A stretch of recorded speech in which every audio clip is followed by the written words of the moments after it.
hosting this event, this workshop on the origins of goal-directedness. We are at the Center Leo Apostel in Brussels.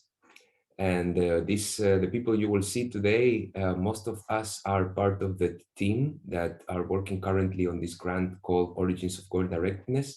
And we will also have some invited speakers to complement our workshop. So welcome everyone.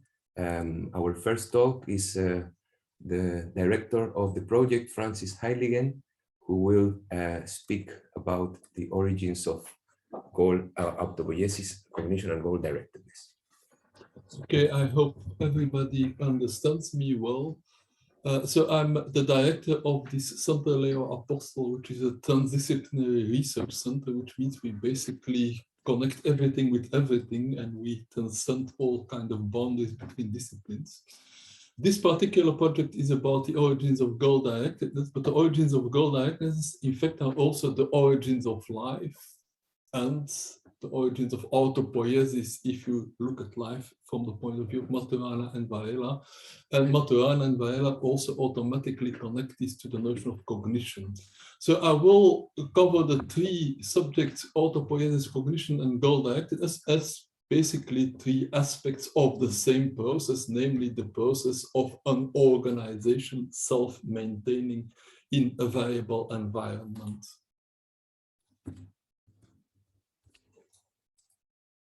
Okay. So autopoiesis, that is the famous definition of a living system proposed by Maturana and Varela, and it's basically described this living system as an organization, a closed network of processes where the processes reconstitute themselves. Now, what interests me, but what is something that was not really discussed by Maturana and Varela, is that such a living system has an implicit goal, namely to stay alive. That means what we call self-maintenance, or which is simply survival. So the first autopoietic systems are the systems that are staying alive, and they must be good at staying alive. That means that they should have the ability to adequately compensate perturbations if something goes wrong, if something makes them deviate from this goal of staying alive. They need to have this ability, and that is then what Maturana and Varela call cognition. So let me first go to the famous, or I would almost say notorious definition of autopoiesis that comes from Maturana and Varela. Notorious because it's quite a heavy sentence and it's not easy to understand it. That's why I will simplify it. So I'll first literally read it. An autopoietic system is organized, defined as a unity, as a network of processes of production, where production can be transformation and destruction, of components that produces the components which, one, through their interactions and transformations, regenerate and realize a network of processes, relations, that produce them, and second, constitute it, the machine or the autopoietic system, as a concrete unity in the space in which they exist by specifying the topological domain of its realization as such a network. Now, the second part, I will not go into detail. The second part is mostly understood as the fact that this autopoietic network should somehow create a boundary, that means some topological separation between itself and the rest of the world.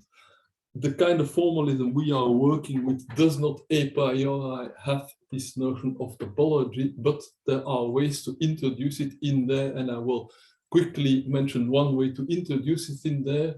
But the other reason why I'm not going to look at this topological aspect is because most of the work on autopoiesis precisely has looked at the topological aspect and has, for example, constructed cellular automata models where you see that some system is generating its topological boundary. So let's go to the first part of the definition and simplify it.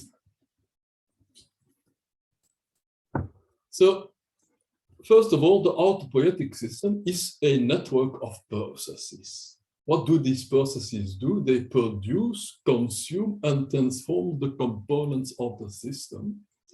But these components that are produced, they interact with each other with the result that they generate again the same processes that produce them. So if we reduce it to its essence, we can say the processes produce the components of the systems and the components produce the processes. So what we have is really a loop or a circle. So that is the famous aspect of autopoiesis, that it is about self-referentiality, circularity, self-steering, self-determination, all these self-words which refer to the fact that the system is going back to itself. Now, processes and components produce each other, so there must be some kind of a loop involved, which Maturana and Varela call organizational closure or operational closure. But on the other hand, if we want to have a real physical system, we know that it needs to remain thermodynamically open. That means there must be some input of low entropy food or energy, and there must be some output of high entropy waste or heat or dissipation. So the picture here roughly describes a system that is mostly busy reconstituting itself, but it can only do so by having some inflow and some outflow. Now, what is the important part of this self-determination? It means that the system is relatively independent of that external input. It needs this minimal input, but the input does not really tell the system what it should do. So in the view of Maturana and Varela, most of the processes inside the system are there just to keep the system going, and the environment has any minimal effect, any minimal interference. So this idea of autopoiesis is first of all an idea of an autonomous system, a system with an agency, a system that is self-steering. Come on. No, it's not here. Oh. So, I know that's the previous one. So what's original in our approach, I would say it's implicit in the approach of Maturana and Varela, but maybe one of the reasons they didn't go as deeply into it is because they didn't have a formalism to express this. Implicit in the notion of autopoiesis is a process ontology. Now, a process ontology, we can first of all define it by saying what it is not. The traditional ontology in Western science, in Western philosophy, is an object ontology. That means that there is an assumption that at its most basic, reality is constituted out of objects, material objects. And these objects, if we really want to understand them, we reduce them to the parts and the smaller parts. And in the end, we assume that everything is made out of particles. So that is the standard ontology of the, classical science. Now, implicit in the notion of autopoiesis is an ontology of processes. The whole definition of autopoiesis is one in terms of processes. Now, processes in se can be very complicated, like the whole metabolic process that a cell undergoes. It's an extremely complicated thing. So it's not obvious to apply this method of reduction, which is very useful in traditional science, namely decomposing something into smaller parts which are easier to understand. So what I do here is I will decompose these processes into something simple, which I call reactions. And then the systems, what used to be called the objects in the old ontology, the systems, are basically stabilized networks of processes, and autopoiesis is one way to explain how a network of processes where everything is changing can lead to a stable system.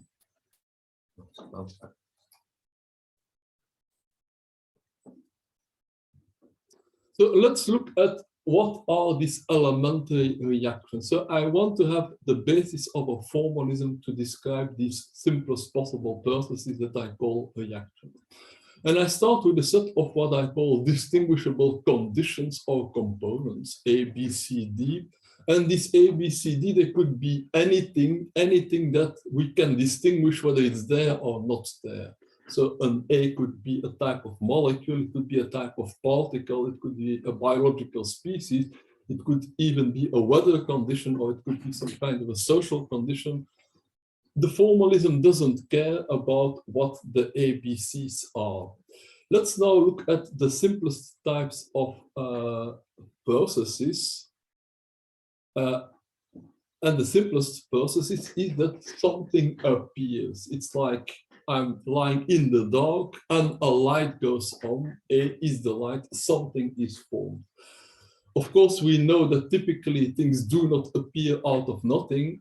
If we use that notation, something or nothing produces A, what we mean is that the origin of A is outside of the system in consideration. Then we have the opposite reaction. A disappears, there was an A goes to nothing. Not very interesting yet. Becomes more interesting if we have a very simple change or transformation. A is replaced by B, or A is transformed into B. We can already start making some simple models with that, but it becomes really interesting when we note that actually these distinguishable conditions, they don't need to be alone, they can appear in conjunction. I can have a situation in which there is an A and there is a B, and together they react somehow and they produce something, a C and a D. And now I get a kind of notation that everybody knows from chemistry or from elementary particle reactions. And now I can use as many ABCDs as I want. I just want to point out one particular type of reaction, and that is what in chemistry is called a catalyzed reaction. I have an A in the presence of an X, that A is turned into a B, but the X itself is not changed. So in my reactions, I can have things that appear, that disappear, that are transformed into others, or that remain invariant during the reaction. But the fact that the X remains invariant during the reaction does not mean, of course, that the X is never formed. So what could be the very elementary type of autopoiesis? I need to have some input of A that's formed. A is turned into B, B is turned back into A, and I need to have some waste of B leaving the system. That could be the kind of simplest possible cycle, but it's kind of trivial. So let's look at a more interesting case. That's an example that I played with for a while, just to illustrate how these things graphically become very quickly difficult to represent. What we see here is there is still an input. That means A just enters the system. We don't know from where. So A appears. There's an output, and E disappears, and E is taken out of the system. But in between, we see that A and B together produce D, D and F together produce B and C, which is the same B that we first needed to produce the D. So we already see there a kind of a cycle. So the B produces D, which in turn produces B. G produces the C, which was also produced here, and the B. The C itself produces an F, which was needed for this reaction together with D in order to produce B. And so you see that we need combinations of things to produce combinations of things.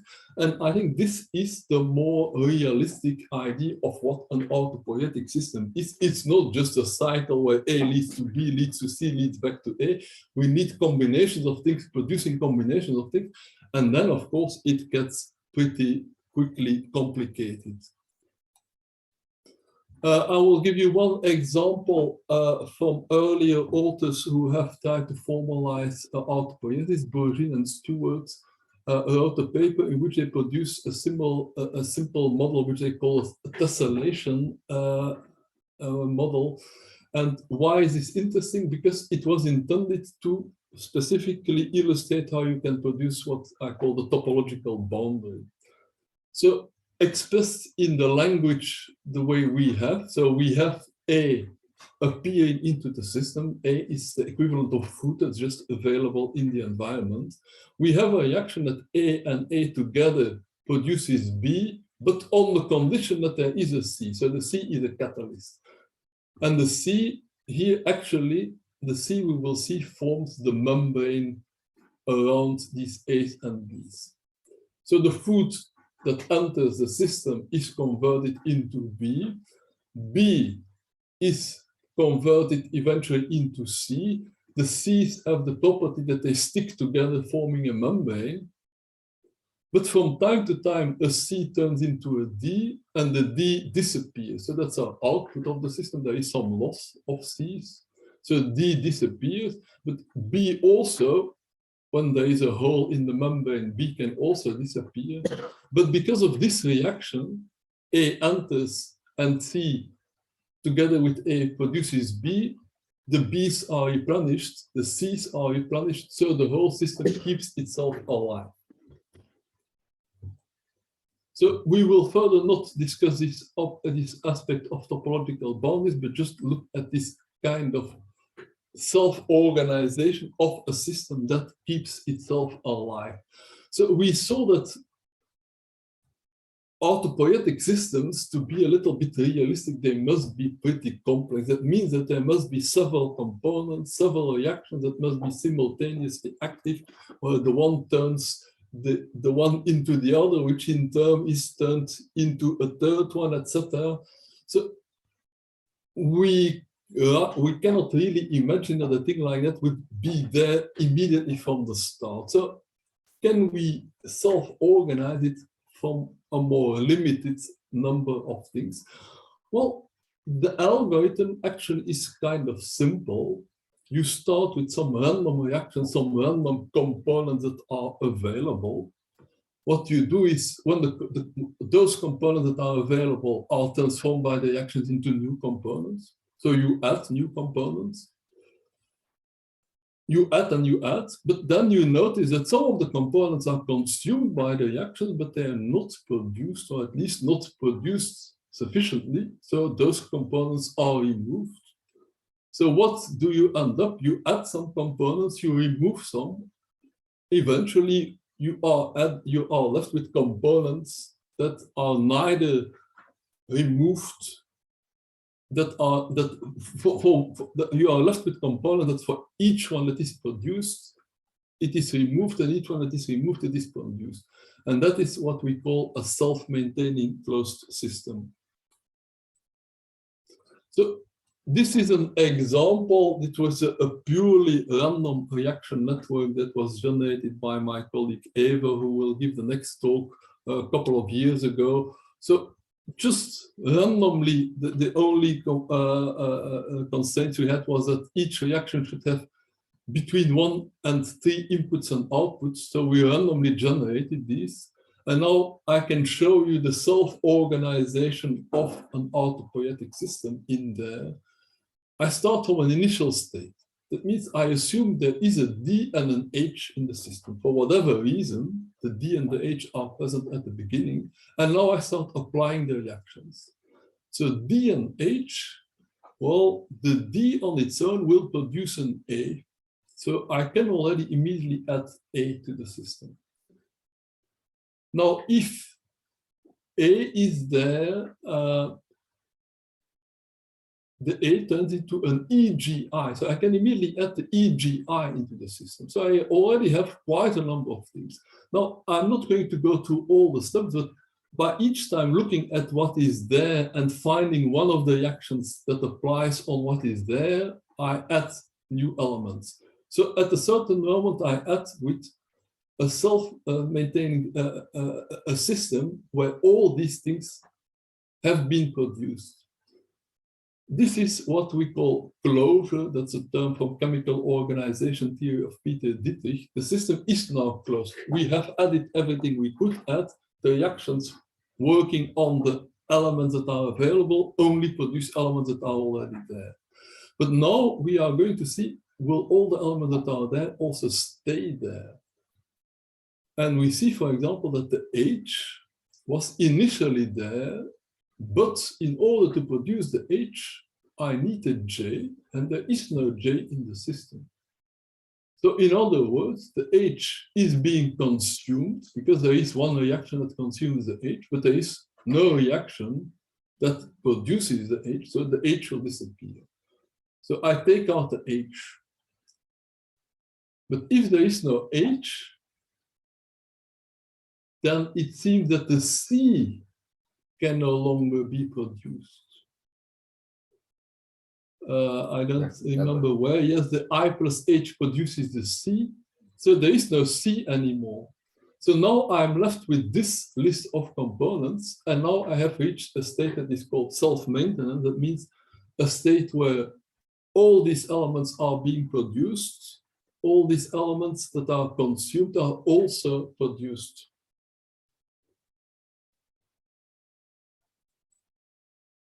So what this actually illustrates is an old idea of Ashby, which is that dynamical systems, and this is a dynamical systems, will self-organize simply by the fact that they settle into an attractor. So the organization is the system settles into an attractor. And autopoietic systems in that sense typically are attractors of the dynamics of the reactions. And attractors are surrounded by attractor basins. That means all the states that lead into the attractor. So the state we started out with in the beginning, in that is example, the DH, is a state in the basin of the attractor, and it leads to this new state that is self-maintaining. Now, that would be enough to have autopoiesis if the environment would always be the same.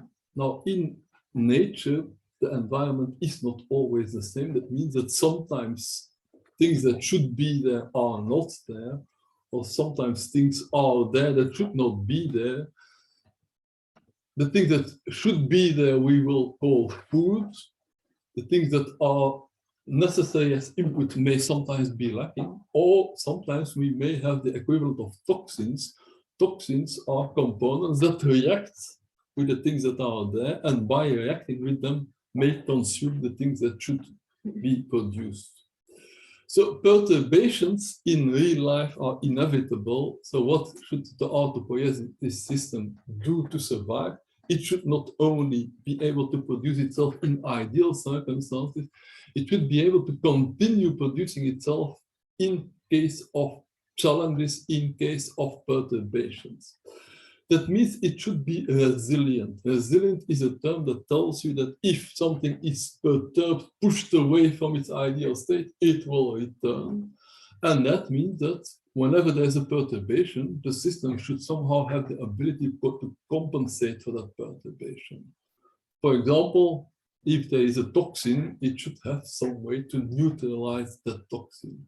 So resilience is the same as a system with an attractor, but where that attractor is surrounded by an extended basin of attraction. That means the basin of attraction are all the states surrounding the attractor of autopoiesis, but from which the system can return to the attractor.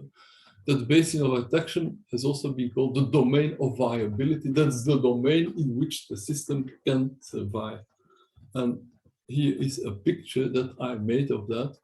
The attractor, that's, let's say, the ideal state of autopoiesis, is the dark green thing in the middle. The light green thing around it is the basin. That means that from any state in the basin, the dynamics will be such that it returns to the attractor. That means if some perturbation, the gray arrow, moves the initial state to another state, and it stays within the basin, there is no problem, because the dynamics will anyway bring it back to the attractor. But if the perturbation would bring the system out of the basin, that's the red arrow, then it can no longer be compensated, because once we are out of the green, light green basin, we go maybe to some other attractor. That means the system loses its organization, it disintegrates. I'll skip those aspects of resilience. And now note that what we called resilient autopoiesis is, in a sense, what can be called goal directedness. So the dynamical systems model of goals that we assume in our project is that a goal is an attractor for the system. A goal has a wide basin around surrounding that attractor, because you should be able to reach the goal from many different places. And we also assume that the attractor is not an equilibrium state, because otherwise we would have the simple example of a ball that rolls down into a pit and stays at the bottom of the pit in equilibrium. The attractor we're speaking about is the attractor of a process that is ongoing, that's to say an autopoietic system, so a process that needs this continuous input. So what does this mean operationally to say that the system has a goal? If the system is not yet in its goal, it will move towards the goal. If it is in the goal, it will stay there. If it is perturbed, that means if it's pushed away from its goal, it will perform some energetic action so as to return to the goal. So how can an autopoietic system develop resilience? Well, simply through evolution. That means blind variation and natural selection. What is our autopoietic system? It's a collection of components and reactions between these components that has the property of being self-producing, and that network of components will sometimes undergo variation in the sense that random components are added. For example, some foreign molecule enters the whole system, or sometimes a component is randomly removed. All these are effects of the environment, and often that perturbation will destroy the organization. Sometimes it may change it into a different autopoietic system, and now there will be simply natural selection. Some of the organizations will survive this whole process. Most of them will die. In the end, we are left with more resilient organization, and if this process continues, organization will become better and better at coping with perturbations. I finally come to the last concept connected to the theory of autopoiesis of Maturana and Varela. That is that this goal-directed activity, if we think about it, it is in a sense an intelligent process. That means it requires some minimal form of cognition. Why is that? Because there are many different possible perturbations. Each perturbation is different. One particular component is added or that is missing. So first of all, the system should be such that it can sense that there is this perturbation. So it should have some minimal sensation of what's going on. And most importantly, once it has sensed that something is going on, that means that it is pushed out of its attractor, it should be able to perform the right counter action. And the right counter action means it needs to know which action is appropriate.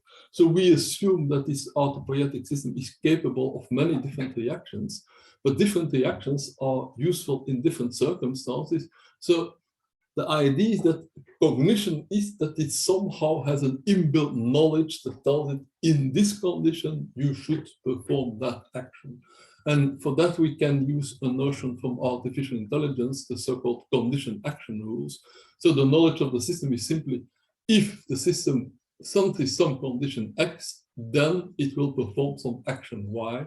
And that is equivalent to the same kind of processes we have been speaking about all the time, X, arrow, Y. Now, a little bit more about this cognition. Conant and Ashby, the cybernetician Ashby, who was a precursor, you might say, of lots of the things that also are picked up by autopoiesis, had this law of regulatory models, which regulation for him is control, is the same as goal-directed. The system is goal-directed if it can compensate for perturbations. And what he showed is that for each perturbation, in principle, you need to have the right action. So the system should include some kind of a mapping, which Ashby called a model, a mapping from the set of all possible perturbations to the set of all the actions that can be performed. So this model implements the system's knowledge. So this is already some notion of knowledge that is non-trivial. Now, what Maturana and Varela would definitely add to that is to say that this model is not a representation of the environment. for them, an autopoietic system is something autonomous. It exists on its own. It does not know what's in the environment.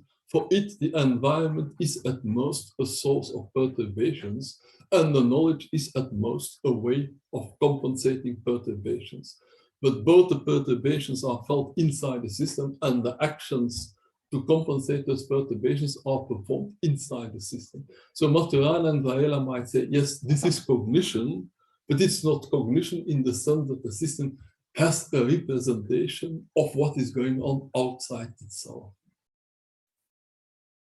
So finally, how could we model this in a reaction network? Well, we need condition action rules. We can represent this as complex reactions, and a typical reaction could be some toxin enters the system. There is a catalyst present in the system, and the catalyst converts the toxin to some waste product, which is then exported. So the catalyst could be set as embodying knowledge of the system. Now, if we go to biological systems, we know that the process is a little bit more complicated. Namely, the catalyst in a biological system the role is played by enzymes. So enzymes catalyze certain reactions which will typically deal with perturbations, for example, by neutralizing toxins. But the enzymes, they come and go. But the DNA is a kind of a stored memory that codes for the enzymes. So the knowledge in a biological system, you might say, is at two levels. There is a stored knowledge in the DNA, which remains invariant. DNA normally is not consumed by any reactions. The DNA, when activated by the right conditions, will produce the right enzymes, and these enzymes will then perform the action to neutralize the toxins, and like that, the system can accumulate knowledge. And the more knowledge it accumulates, the more resilient it will be, the fitter it will be, the wider the range of problems it can deal with. So I suppose that's my time, so I'll stop here, and maybe if there is one more question. Thank you, Francis. Are there any questions on the audience? If not, we quickly move to the next talk. If you have questions, you can write on the chat. So Peter Dietrich, are you there? I have a question, but maybe I need to do it. Yes. Okay. So does it work, the microphone? Your microphone? screen? Can you hear me already? Because yes, I had to. Yes, we hear you. Very good. So I have to switch on the slides, share.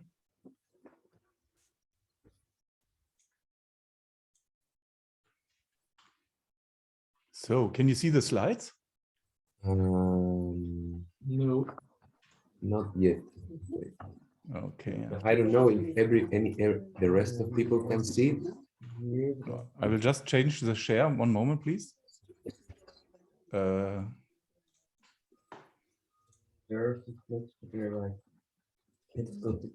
will. Yeah, this one. Can you see them now? I don't know if people can see the slide. We cannot, but this is something maybe of my Zoom here. How about the others? Because I'm sharing now the slides, or I'm sharing at least something. So you should see something. Yeah, people can see it, but yeah. But you cannot. Okay. Yeah, it's something. Since you know, we can just. No, it's open. It's there, but it's not leaving the share screen feature. So I think we will go out and rejoin because the Zoom is not leaving. So you can start, Peter. We will rejoin in 1 second. Okay, I will just open the chat so that I can see what's going on when you are not here. Okay. Okay. Yeah, please. And then please start. Yeah. If someone has problems, just put it in the chat. Okay. So you can now see everything. Okay, so now I have to go. No, I cannot do that.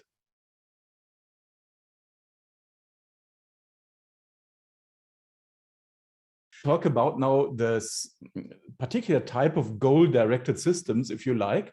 So I'm wondering about systems that represent their goals in a symbolic form, so that use some kind of semiotic representation of the goal, and then maybe also some encoded representation on dealing with the goal and computing, let's say, the solution to reach the goal. And for that, we need some kind of semiotic system. And I'm asking now the question, what could be the most simple form of such semiotic systems that operate on a molecular scale, on the molecular level?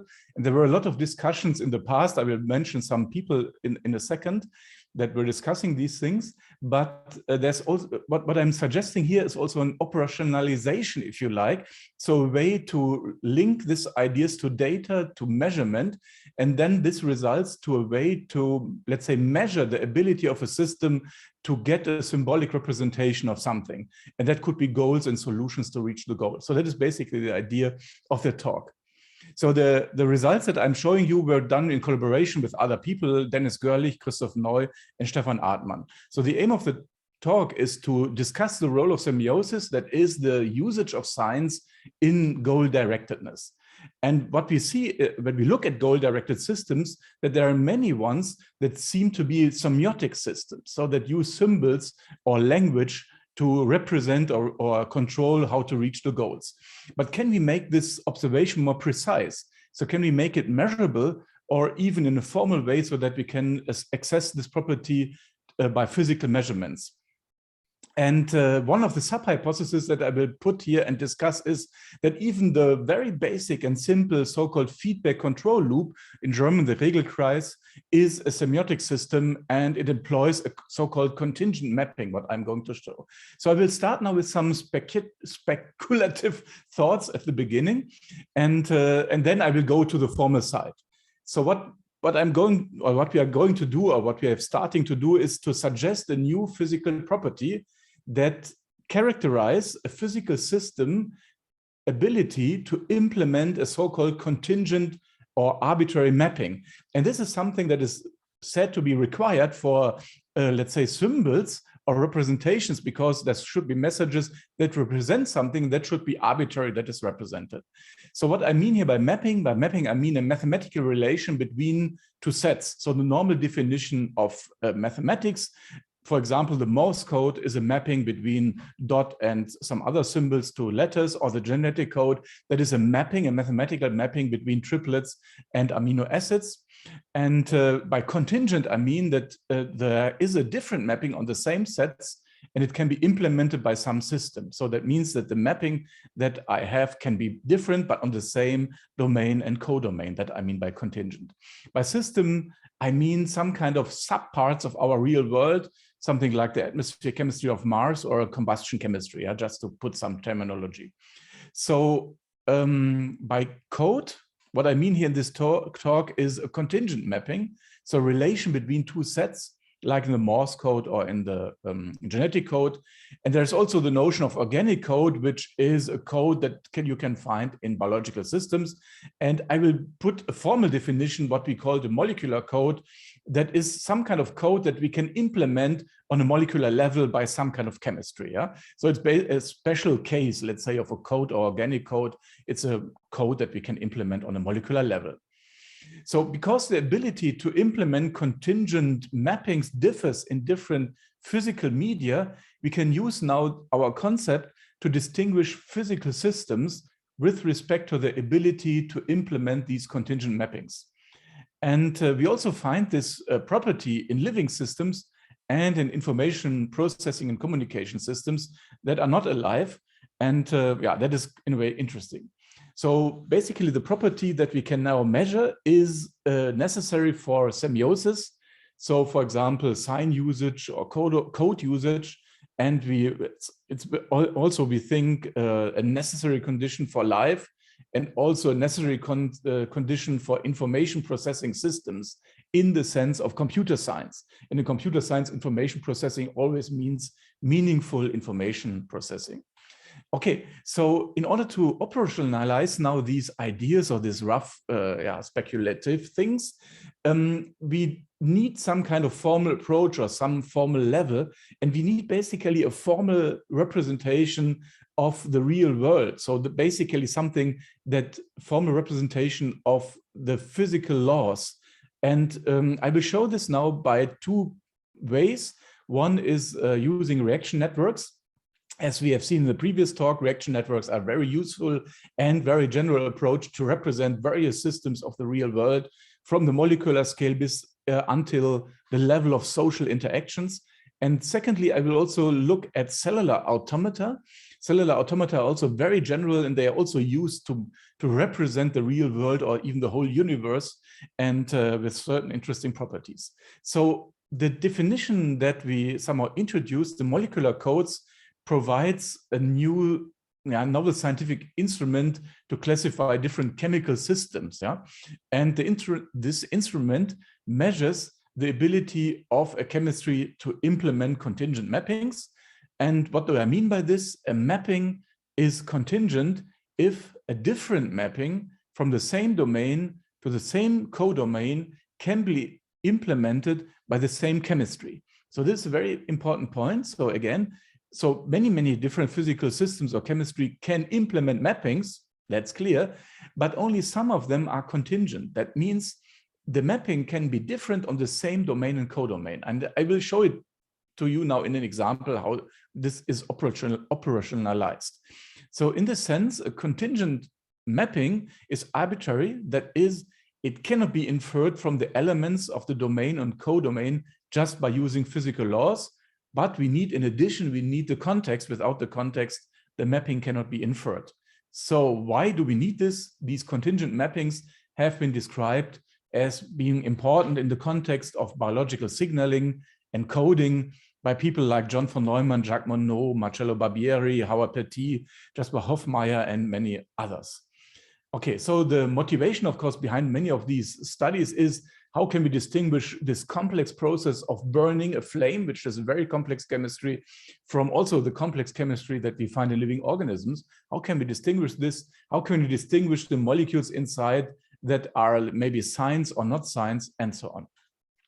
So now I will become more clear, more precise, by providing a brief description of the formal idea behind that. So we now define formally what a molecular code is, and we do it with respect to a chemistry or medium, a reaction network. And then we define a molecular code as a mapping, in a mathematical sense, between molecules of our chemistry that can be realized by other molecules. Okay, so that is the first property that a code should have. It must be realized by the chemistry that we have. So we must be able to implement it by the chemistry we have. Think about maybe DNA computing or other things. But there is also a second property that a molecular code must have. It has to be contingent. That is, the mapping can be different by changing the molecules implementing or realizing it. Yeah? And now let's do it on an example how this formal definition works. So here I start with a reaction network, and this reaction network consists of reaction rules, as we have seen below before. Here's an example of a rule: A1 plus E1 reacts to form B1 plus E1. And do you see this rule here? A1 plus E1 reacts to form B1. Okay, so this is one rule, and there are more in this example. So there's another rule is here that A1 plus E3 reacts to B2. A1 plus E3 reacts to B2 plus E3. Okay, you see here the E3 is an enzyme, yeah, in this example. So it is not consumed by the reaction, but it doesn't matter, yeah. So you see here now more reaction rules. So here are 4 reaction rules of this kind that you see here in this reaction network, okay? So now we want to, first, I start now defining what does it mean that this reaction network, this chemistry, can realize a mapping or can implement a mapping. So now assume now we want, oh, I'm sorry, but now this looks different here than before. I'm just checking here. Okay, I'm very sorry, but it has changed. So now you have to imagine. So it's really, so I have no idea why this, now the coloring has changed its position. Okay, so I cannot, okay.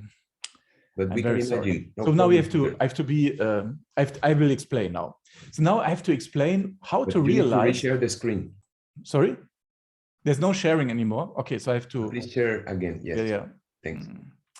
So now there will be chaos in the following slides. So, okay, I have to add the screen sharing again. 1 second, please.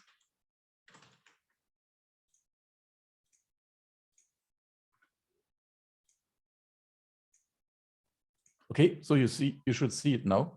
Yes, we see. We are at aim, slide 5. Yes, I will just go back. To go back, yes. To the slide. I checked it before, but okay, now we have to stick to that. Okay, so now what I want to show is now how to implement a mapping from the molecule A1 and A2. So I want to map A1 and A2. So this set should be mapped to the set containing B1 and B2. Yeah, so this set B1 and B2. And now can my reaction network implement a mapping between these two sets? Yes, it can. So we have to find now a context, or we find to set a set of molecules C that is called a context that is able to implement this mapping. And this context is, in this example, E1 and E2. So if I have the molecules E1 and E2, and I have them in my reactor, let's say, I can now use this to compute the mapping. How do I do it? I throw in now, for example, the molecule A1, which I call a sign, yeah? And this molecule then reacts with the other molecule, and I let them react, and I generate all the reaction products. And now you see in these reaction products, I now find the molecule B1, but I don't find the molecule B2.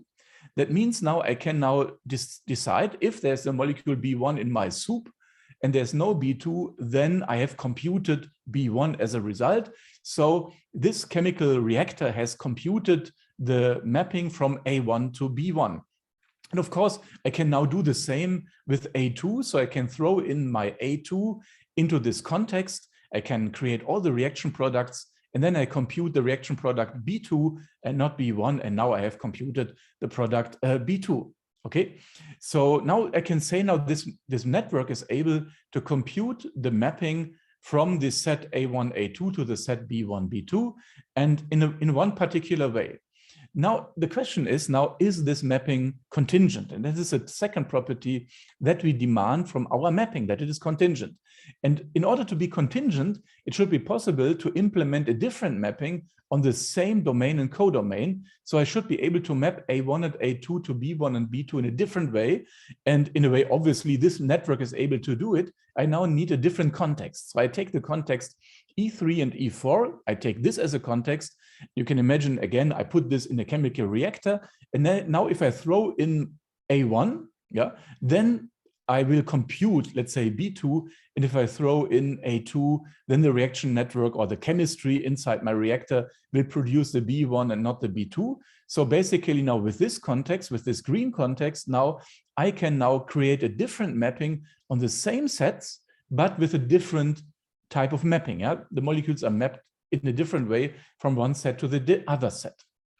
So now you might ask, okay, that looks easy, but now how about another mapping? So this reaction network can implement even another mapping. It can implement a mapping from the enzyme E1 and E3 to the molecules B1 and B2. Yes, so you see this maybe in this scrambled picture. You can see this. If I use as a context, if I use the molecule A1 as a context, then this chemistry can map the E1 to B1 and the E3 to B2. Yeah, so I can compute basically this mapping. If I use A1 in my chemical reactor, then I can compute this relationship. But the interesting point is now this mapping can be implemented, but it is not contingent. There's no way to change my chemistry, to change my context, to use a different kind of context of molecules and get a different mapping on the same domain and codomain. So you can see this, I will never be able to map the E1 to the B2, yeah? So it's not possible to map E1 to B2, no matter what I do here with my other molecules. So it's not so trivial to see whether a mapping is contingent or not. So it's very, I mean, it's a very how should I say? It's a bit strange, a strange property, because it's a property that you cannot see just by looking at a particular implementation of a particular mapping. But this property becomes only visible if you know the other possible mappings in this physical world, in this chemistry, that even you don't see. So the property depends on things that are not there. Yeah, that is a bit strange to think about, but it's still a physical property because we can measure the alternatives. Yeah, so it's a physical property. So now we have implemented a tool to measure all possible contingent mappings in a chemistry. So this tool takes as input a reaction network, and then it computes all possible ways to implement contingent mappings with this chemistry. It's very hard to compute, very complex algorithm, but it can compute, let's say, 300 species reactions. So for example, like this, just to tell you. And then what you can do is you can now evaluate the so-called semantic capacity of the system, and you can count the number of molecular codes this network can realize. And interestingly, we then applied it to certain systems. I will just briefly summarize. But essentially, now when you apply it, for example, the genetic code, of course, you will find a lot of molecular codes. When you apply to gene regulatory networks, it's very easy to implement contingent mappings. Now, of course, the context is the DNA. It's not anymore the message, it's the context, and it relates transcription factors and products in a contingent way to each other. It's very easy. And also signal transduction networks, a direct phosphorylation is not a contingent mapping, but if you make cascades of signaling systems, then again, you have contingent mappings. And even in metabolic networks, it's not very common, it's very hard to find them, but there are sometimes, some very seldom, but molecular codes or contingent mappings, but they are really, I mean, we have to really be careful about this result. I have to discuss in more detail to explain this. But when we look now at anorganic chemistries, like, for example, the atmosphere photochemistry of Mars, which here is a model of 100 reactions and 31 molecular species, it looks like this. So these are the reaction rules. The interesting point is that this whole network does not contain any possibility to implement this contingent mapping as I have shown it to you before. So there's no way in this kind of method. And also the idea of the flame, I told you that we also want to distinguish a flame from an organism. So when we look at flames, combustion chemistries, you see here combustion of hydrogen, methane, ethane, and dimethyl ester.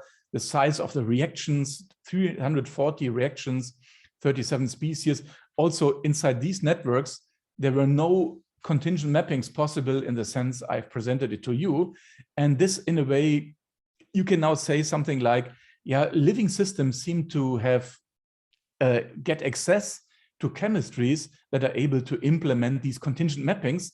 And it seems even that over the course of prebiotic evolution and biotic evolution, this capacity, the semantic capacity of the chemistry incorporated by life tends to increase. So it seems that life, by evolution, tries to get access to more and more chemistries or even other type of physical systems that are able to implement these contingent mappings in an easy way, in a way that can be easily changed.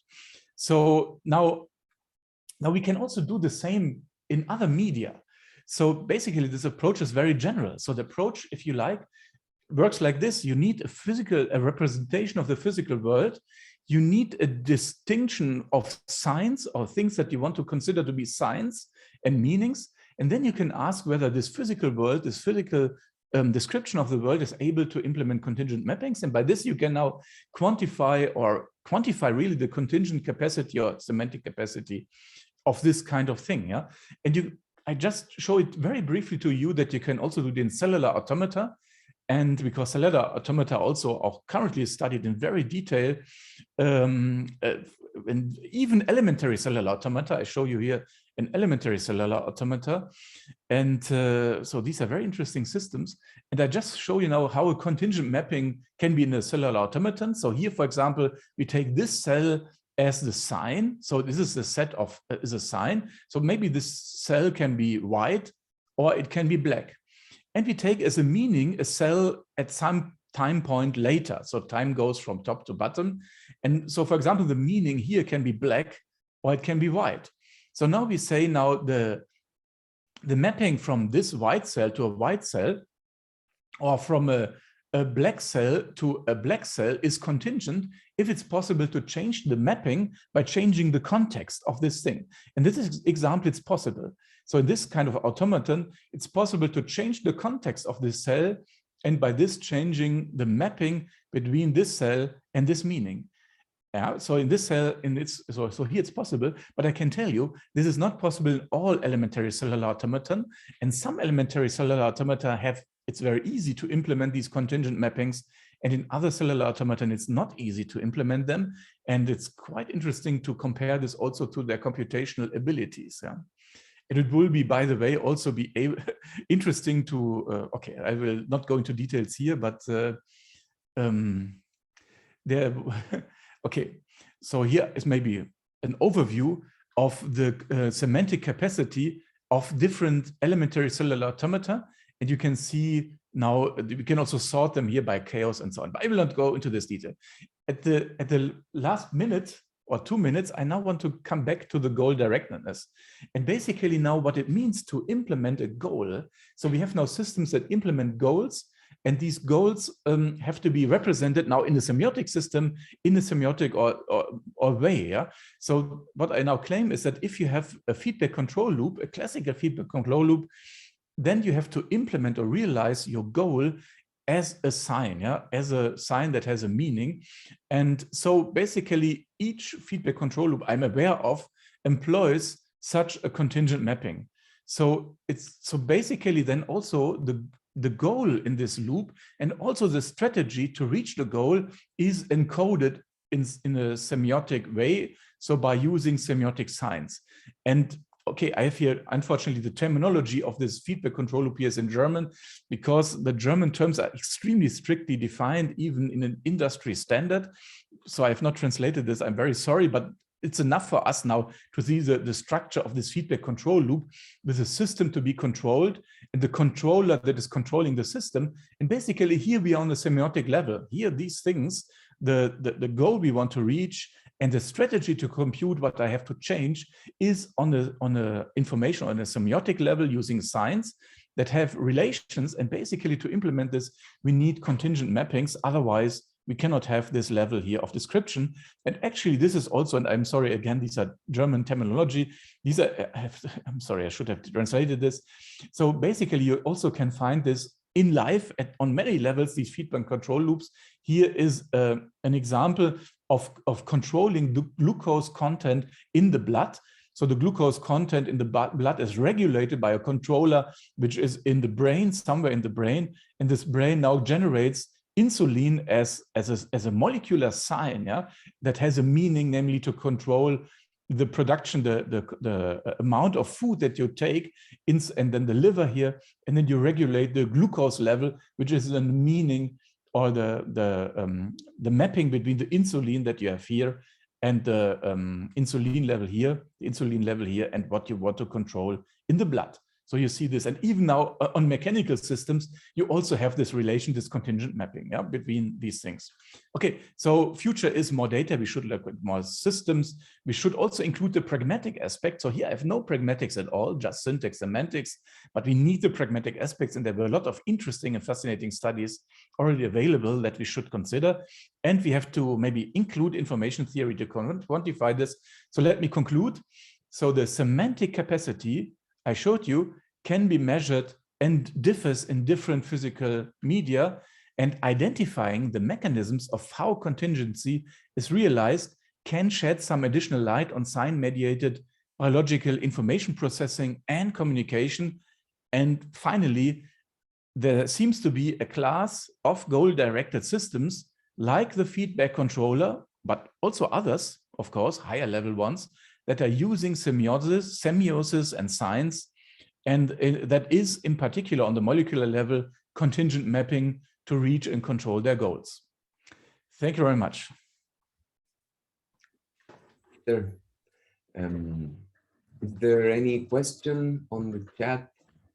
We have like 2 minutes for one question. If not, we can leave it to the chat as well. Okay. Okay. You need to stop sharing, Peter, so we can move on. Sorry? Can you stop sharing? Yeah, sure. Yeah. So now we got the last talk, which is me, the last talk of this session.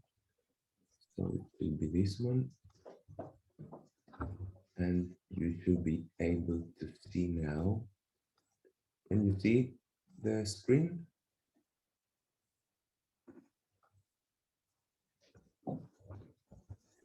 Can you see the screen?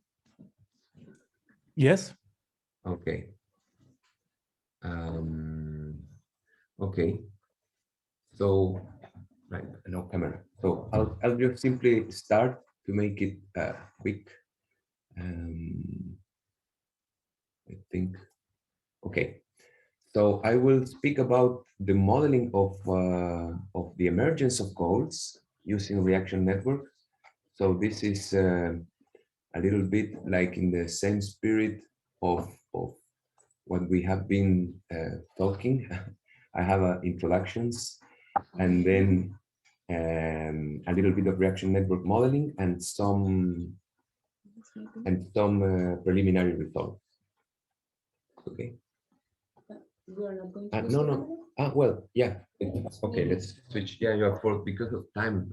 I was thinking of like not doing it, but yeah. So mute my audio. I don't know exactly where is the option. But it's supposed that it's at the bottom, I think. Choose filter background. Yeah, okay. Video mirror. Oh. No. There, in the start video. Start video. Yeah. This is there. the time I wanted Yeah. to start. Yeah. So because it failed before, I was scared that it could. Yeah. Now this is not living. Chat. Okay. So close. Okay. Yeah. Yeah. So one important thing to mention in the beginning of this is that goals in traditional science, like if we think of science in general, like now technology and so on, the goal is kind of in evolution and so on, goal is seen as an optimization process. So we tend to think when we go like maybe outside of this conference to the traditional academia or traditional world, what is a goal is something that you have to optimize, something that you need to reach in a sort of optimal way or some kind of maxima or optima. And these are examples of it. And this is the traditional paradigm we have to look at goal achievement. So this trajectory is trying to reach the minimum and so on. These are like the way we think about it.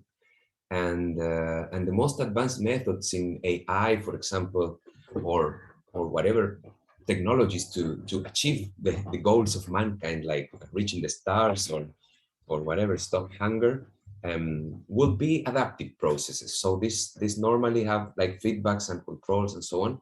So the question is whether goals are adaptive optimizations. So, because most of the time people tend to think, okay, we need to reach this goal. Okay, let's optimize in some adaptive way the process to get there.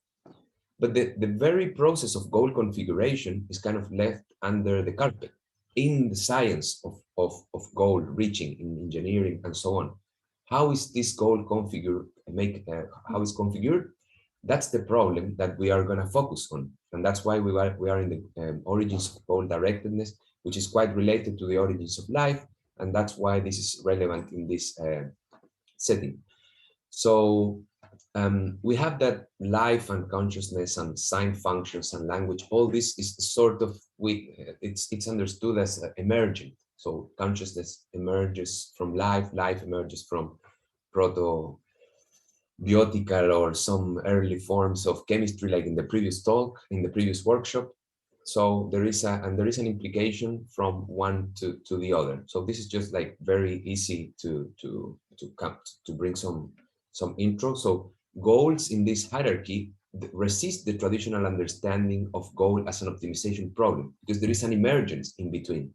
It's not just optimization within the rules we have, there is something emergent in it as well. So there are major structural transitions in the system's functioning for these goals to emerge. So the idea is to find that the emergent goals are reflections of the ability of the system to acquire capacities to resist perturbations that indicate a more and more complex coupling with its environment. So that's more or less the hypothesis that we are setting here. So goals will emerge in the in as far as the ability of the system to couple with the environment and resist perturbations becomes more somehow complex or intricated, or having, like the contingent mappings, for example, would be an example of complexity, of creation of complexity in this sense. And that is just a long way to speak about resilience, as it was explained in the first talk.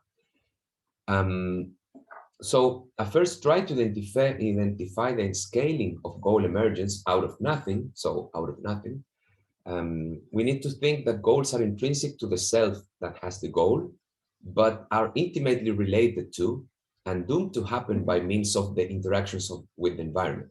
So we have a self that has a goal, but the goal itself happens through its interaction with the environment. So we need to acquire this point, and we can think of very simple, let's say, more and more complex capacities that implies more and more complex goals. For example, the capacity of having a self, which is the first ever capacity you can have, is to be something, and that the feature associated is the autopoiesis. So the dangers of the perturbations that can, like in the sense of the first talk, the dangers of the perturbations we have here are productive changes, lack of food, or something like change of temperature, you cannot produce the same. And the typical example is the lack of food, or the switch of, well, one of the elements, it's not necessarily food, but catalyzers that allow the functioning of the system. Then we have selective action, which is something like a new capacity, because the self can operate in a fixed environment very perfectly, like keep its autopoiesis in an unchanged environment.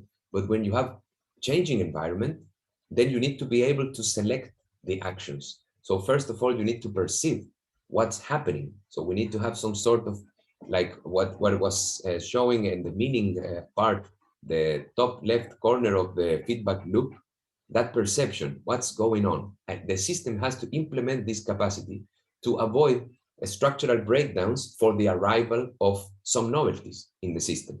So we need to avoid structural breakdown, and we do this with this idea of selective actions. We can have later on more complex capacities like adaptation, which is behavioral control, not even necessarily in the presence of certain perceptions, just for its own sake, like exploration, or adaptation to unexpected situations which go beyond simple, like arrivals of certain things like a toxic, but something much more complex like an earthquake or a massive change of the conditions. And then we can even have environmental control. And then I'm joking here, the perturbation danger, it's the own behavior of the system, such as in climate change. So I will apply now the language of reaction networks to represent systems and perturbations, and skip all the technical details because we don't have much time, but there is a bunch of papers that we have developed over the last years to explain in more detail these ideas, and a lot of more are coming. So just a simple reminder of what a reaction network is: a set of species, a set of reactions, and importantly, we have to focus on this idea that we are not going to think of the entire reaction network, but of a sub-reaction network, which is like the universe of possibilities that are available within a certain local configuration, within a certain area of space, or in a certain time, and in the presence of a particular environment, and so on. So we don't look at the whole thing, but just part of it. And as an example, we have this simple system having 3 species and just 1 reaction, and we think of this idea of support as the species that support the happening of the reaction, and the product that is the consequence. So if we look this, we can look at X It's similar to the idea of context that Peter was thinking before, was presenting. So we can look at something like, if I have only A, then the only reaction that I have no reactions to trigger. I need at least A and B. And sometimes the same different sets of molecular species will trigger same sets of reactions. And then the support can be novel to the reaction or not novel. So this is what brings all the ideas of closure that were explained before and self-maintained and so on. As an example, to bring the ideas a little bit more down to earth, I will assume a simple ecological interaction system with a cyanobacteria, a stentor, and light. So light comes from the outside, then the cyanobacteria reproduces in the presence of light, the stentor eats the cyanobacteria, and all the eats the cyanobacteria and reproduces, and all the stuff can also exit our local description of the system. So as was mentioned before as well, that these species could represent not just like cyanobacteria or something, it could be molecules, it could be social beliefs or some norms or whatever we want. And there is a hierarchy of possible self-maintaining configurations here. We can have only light, or we can have light and the cyanobacteria, and they can exist as a system, or we can have the three things together. And each, the dynamical systems claim is that the realization of each of these states, of each of these possible arrivals depends on the initial state and the kinetic law in place. So what rules the dynamics?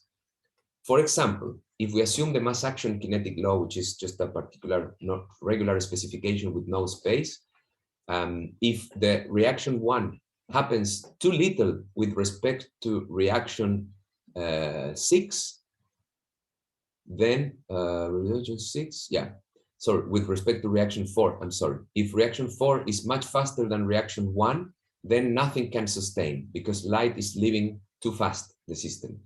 And if reaction 3 it goes too slow with respect to R6, again, sorry, R6, then S2 will not sustain. So we can check whether the conditions for systems to sustain at a more dynamical level once we look at the configurations that are possible.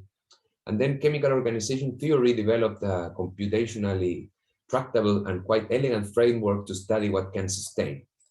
So in very short time, an organization is the central idea, is a closed and self-maintaining set. I will not explain the details of what that means. It was kind of explained by Francis already. And the idea is that every stationary state of a reaction network corresponds to a set of organizations. There are some caveats here. This is a very bold claim, but there is a lot of technical results that explain this in more detail, specifically the work of Stefan Peter, recent work. So we can look at the structural dynamics of a reaction network. The structural dynamics, meaning the whole network that is happening, will be movement, changes of reaction network structures that represent sets or organizations, and these changes will be triggered by perturbations. So if we look at the previous system that we were thinking before, we have the light that can become light and cyanobacteria, or light and cyanobacteria and stentor. And then certain perturbations will bring this down to the middle system or to the first system. So the traditional dynamical systems program consists of understanding what are the conditions under which each of these transitions realize, becomes happening, when, under which conditions, and then you have bifurcations, and we have fixed point analysis, and we have all these traditional dynamical systems, basis of attractions, stability, and so on. But the idea that we want to think of is a little bit more in terms of structural resilience. So what if a new species arrives such that it will eat up the light and will also eat up the stentor? So that will bring in competition both with the cyanobacteria and with the stentor. So then the layout of happenings here becomes much more complex. We started from a traditional dynamical system analysis, and now we want to jump from here to something that is able to change the structure, because the environment is not just a source of changing in fluctuations in the things we know, but it also brings things we don't know. So we can only see interacting with the system, and we need, and we will have to have a framework that allows us to understand what happens in those changing worlds. So that's our let's say our phenomenology. The phenomenology we are looking at is the changing world. It's not the world and its possible transitions. So the hypothesis is that dynamical evolution will ensure the discovery of resilient structures that first of all are able to self-produce, and then will start implementing behavioral mechanisms that tend to preserve their self-productive and possibly other capacities in presence of perturbations. So that's the idea. So now we look back again to this hierarchy of stable states, hierarchy in the sense of bottom are smaller systems and top are larger systems. And we will see that there are different degrees of resilience. And being resilience, a very general idea of what are we talking about. And then the hypothesis is that we can look at these transitions by means of simulations, of course. We can do simulations and look at these pathways, which of them tend to preserve, which of them tend to come back, and we can perturb the system in many different ways and look what resists within this landscape of possibilities, which are organizations theoretically compute already. We can look at what of those organizations are more and more resilient. And our hypothesis is that some sort of pathway of this kind will be found. So now we go to the computational approach. So we are doing this, of course, theoretically, but also we are doing simulations. So we define this idea of a structural random walk. A structural random walk of a reaction network is the dynamical evolution over consecutive periods of time. We can define them like constant or changing, but just consecutive periods of time. And at at the end of each period of time, we will have a perturbation that can be of different type. It can change the state of the system, so more food, less food. It can be a change on the kinetic parameters, like more temperature or less temperature, or arrival of enzymes or some catalyzers that were just coming in and changing the kinetic parameters, or there are an addition of new species and reactions. So novelty in the sense of reactivity. So new things can happen. So we can have these three things as possible perturbations.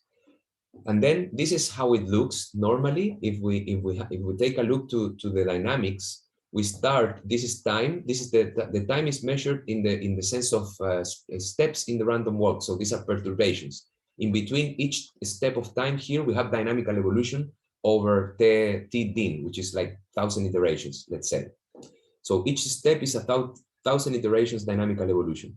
We started from initial conditions that give us these yellow elements. So yellow means in the species index, so yellow means present and purple means non-present. So we started, we made perturbations, the system started activating, deactivating species, and we can see that clearly the set of species that is active through time is changing a lot, but we see some increase of density. So we are not getting smaller with respect to the beginning. We're getting a little larger. Even at some point we reach the whole of species happening here. This is just an example.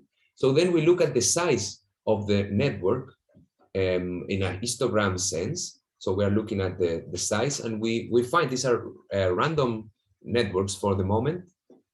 And we look and we see that certain sizes are preferred over others, which is quite obvious, considering that the very possibility of subsets that the system can visit is also much bigger in the middle range of the network's size. It's just combinatorial results. So we will have to, we are working now on rescaling this factor for this combinatorial factor. And this is how the trajectory looks in the Hasse diagram, which is this hierarchy of states. And this is a log plot.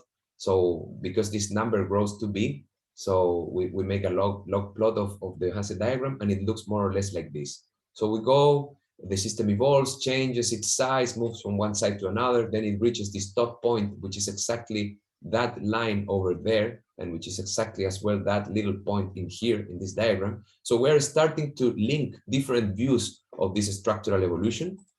And more interestingly, we can look, for example, at the transition how the abstraction size changes from one state to another. So we look at the before transition, before perturbation, and after perturbation.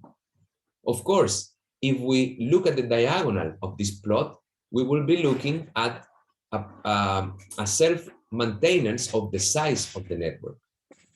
So we are measuring change of the network in the set theoretical sense, so how many species change, as a semaphore, like from small to large. And we can see that there is a growth of the system with small changes here in this part, in this dynamical view, but we have a sudden change to a large network, so it's red, it's a major change. And then this major change, if we look, it remains stable here for some perturbations, but then there is this funny perturbation that changes the system more or less in a way that is not in a medium change, and then it remains again stable. And we look at this region as some sort of resilient size or resilient area of the system with abstraction size of size 20, network size 20 more or less. We see that the system tends to remain there in the course of perturbations. It lives from time to time, probably some kind of cascade of reactions that makes it grow very large, and then it has to decay again and come back. So this picture, we are improving to color it with some resilience indicators or some other views, but beautifully enough, the upper part of the plot means exploration, means when the system is trying new forms of existence. And then the bottom part of the plot is we call it regression or contraction. So the structure becomes it contracts, so it keeps only the most resilient features, and then it explores and contracts and explores and contracts. And we hope to observe in the long run a growth in this diagonal. So up through exploration and contraction. So now very preliminary, I mean, I will skip this, but we develop different sorts of random network generators. And we are looking also at some of the features we have explored regarding the structure of the network in terms of what can be overproduced and how to decompose the parts that cannot be overproduced, meaning that parts that only self-maintain. And we have discovered that a typical simulation of a random reaction network, we start, for example, for a large, for a top state, and we see that it decays and changes the number of species over time and stabilizes at some point. This is a typical dynamical evolution over T-dim, the dynamical time. And we look at the different types of random network generators can bring about different distributions of end states of different end networks. So these are sorted plots of the structural random walk, and we can see that, for example, the first random network generator, this is an average over many random networks. This random network generator tends to stick at small sizes, for small resilient sizes. And these other random network generators create larger, more complex, resilient structures on average. Then we can look at the needed overproduced species to sustain the system, and we can see that the different random network generators require, this is a proxy for inflow actually. So some different random network generators will tend to require more or less inflow, and also they will tend to create cycles more or less often here. This is a proxy for cycle generation, and this is a proxy for food, the need of food. So we see that this, the number 5 type of generator, it's more interesting in the sense that it doesn't need so much food, and it creates lots of cycles to keep the structure resilient. So this is it for now. We built a theoretical and algorithmic approach to study the emergence of resilient reaction networks as a proxy of goal emergence, as a proxy of life as well. An important part of our theoretical developments are not shown, but published soon. And we still lack some important advances like theoretical definition of resilience, which is a structural dynamical definition. incorporating more kinetic laws like flexible dynamic to do more flexible dynamic analysis. We are only working with mass action kinetics and very simple kinetic laws, and integrate other frameworks like the one presented by Peter or distributed organizations and so on, and provide more synthesized models of perception and action, the ideas that we were I was explaining in the beginning, and of course testing SBML models and other models, which Peter, I will ask you for those data sets after this meeting, because I need to run the codes with these networks. And I want to thank very heavily to the guys that made this possible, the computational team of our project. For all the plots that I showed were made by this group. These two guys here work with Peter Dietrich in Jena, and these two guys here work with us in Brussels. So thanks to this team for the beautiful advances, and to the Templeton grant as well for the support. So that's it for me. Thanks.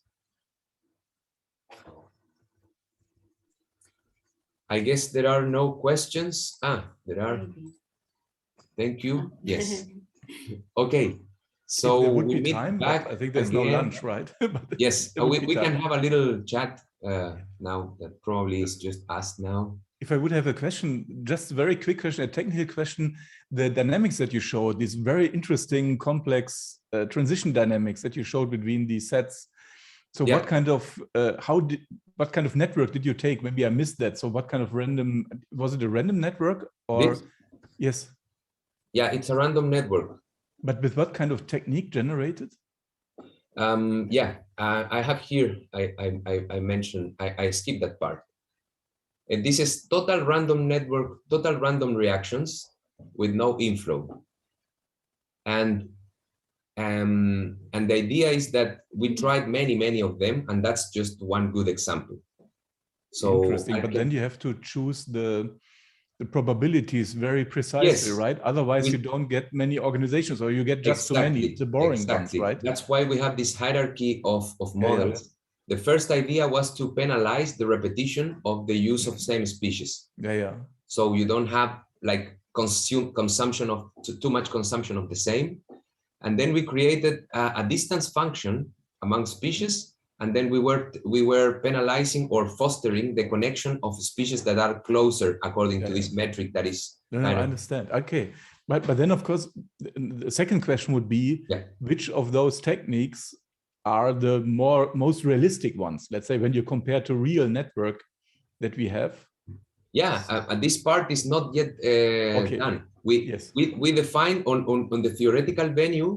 We were just focused on creating random network generators that make sense, will create resilient structures. And now we want to look at this distribution for SBML files.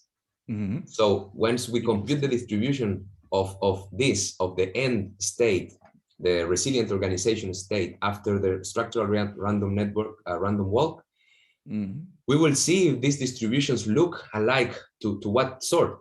So this is a sort of ad hoc exploration, because we don't know the features that make up biological reaction networks. I think that is really interesting, because that is somehow thinking from the, I would call it from the top down, yeah?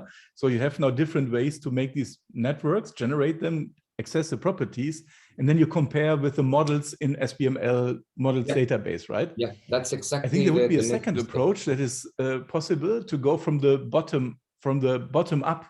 So to look at the mechanisms of chemistry, realizing those networks, and then asking what is the distribution of reactions.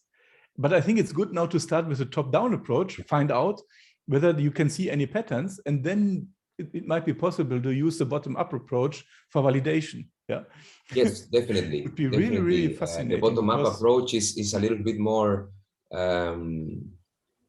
more complicated, or not more complicated, but we need to look at what could be an alternative chemistry to our current chemistry. Right. So we need to know, like, let's say it depends on the domain. If we would ask prebiotic chemists, they would have some answers.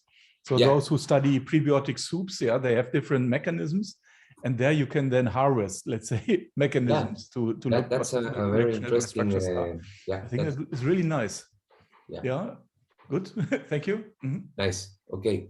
So if no more questions, we meet up in 55 minutes for Evo, Olaf, and Daniela's talks.